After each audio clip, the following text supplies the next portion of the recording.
Whenever the greatest of all time in football debate comes up, there are names that we are used to keep hearing over and over again.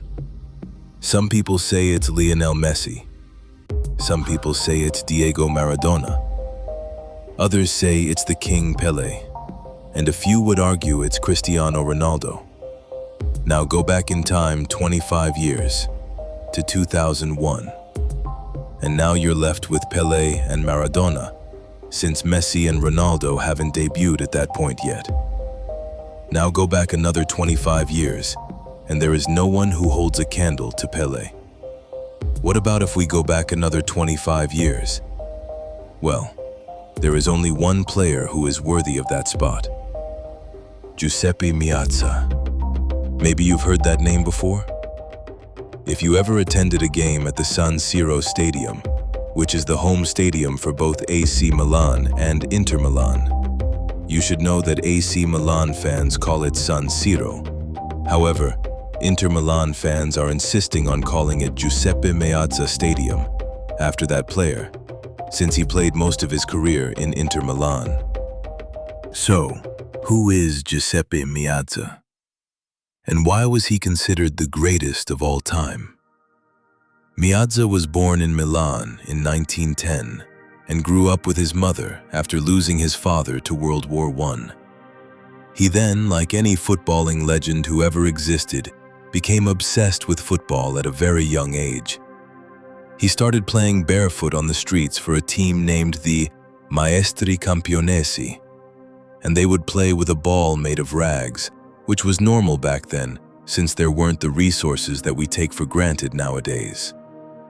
As he grew older, he decided to pursue a football career, and he dreamed of playing for AC Milan, but was rejected by them because of his small physique.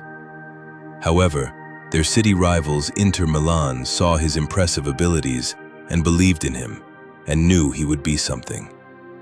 The manager even put him at the starting 11 right after he joined at just 17 years old. And all their expectations of him turned out to be true. Meazza scored 2 goals in his debut game. He then scored 31 goals in his debut Serie A season, which is still to this day the record for the most goals scored in a debut season in Serie A.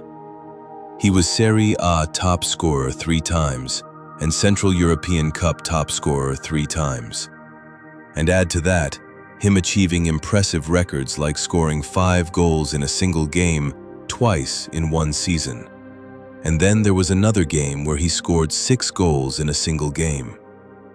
In another game where they were playing against Roma, he scored 3 goals in the first 3 minutes of the game, and then scoring a 4th goal later on.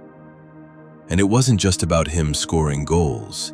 It was his skill and the way he does it, and how he dribbles the opponents without mercy. Nobody at his time was a better dribbler or playmaker than him. Also back then, due to the lack of media and technology, no football players were known worldwide. They were only known locally. Meazza was the first ever football player to be known worldwide, as well as the first ever to have personal sponsors. He led Inter Milan to win 2 league titles and a Coppa Italia, but perhaps his biggest and most important achievements were with the Italian national team. He led Italy to win the Central European International Cup twice, and also 2 back-to-back World Cups in 1934 and 1938. And keep in mind, he won those 2 World Cups in the most difficult situations a football player could have. He played while being injured for the whole 1934 tournament, but still managed to be given the Golden Ball Best Player award. Also, back then, things were very different politically in Italy and football, and a large venue like the World Cup was taken seriously, and losing could have taken a toll on the players' freedoms and even lives. However, with the skills and goals of Meazza, they were able to get through it, making those 2 World Cup wins the most valuable in the history of football. Also, by those 2 wins, Italy stayed the country with the most World Cup wins, along with Uruguay, until Brazil broke that record in 1970 with 3 wins during the Pele era. With all that being said, there is the argument that Meazza wouldn't have made it if he was playing at the current times. Despite his skills and huge abilities, he was the worst in regards to discipline. He would always drink and go to brothels very frequently, and he skipped lots of trainings. He was also known as a heavy smoker, even smoking during the games he plays. There was an incident where Inter had a very important game against Juventus, and Meazza had spent all the night before at a brothel and overslept and totally forgot that he had a game to play. All the team were already at the stadium warming up, with Meazza missing, and the manager's personnel had to go drag a drunk Meazza, bring him to the game, and despite his hangover, he still managed to lead Inter to win 2-1 by scoring 2 goals in one of the most impressive and at the same time strange stories to ever occur. To this day, many consider him to be the best Italian player of all time.